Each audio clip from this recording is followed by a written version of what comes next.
कटी का सारा तो कही दे रहलू रिलेशन में तो चली जाइए सारडी परेशन में लगी सारा दहे जया परेशन में तो चली जाइए सारडी परेशन में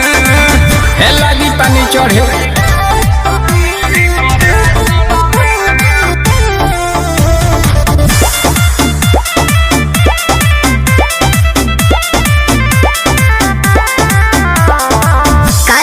लागल हलुआ बा पूरी मिली जान हो बिया है विदाई बा मोटाइना तो पन खा के थूक दिहिले जितना की ओकर कमाई बा चुप रह खाली ऐसे हीरो बनना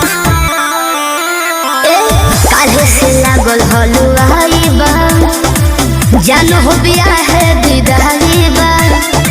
होता ना तो पान खा के थूक दिहिले जितना की ओकर कमाई बा भरे बुनिया छनात बाटे बेसन में मन में लड्डू फूटा की होई सुनते दिमाग भभरे सन में तो चली जाइए सारडी परेशन में तो कही देहि रहलू रिलेशन में तो चली जाइए सारडी परेशन में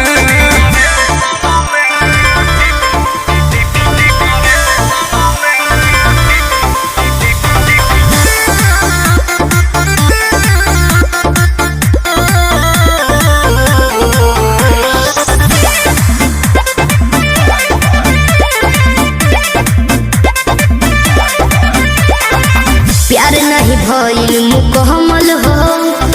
छोटा तारा रे नील कमल हो जे चुक जरी तो हे ठेके न दे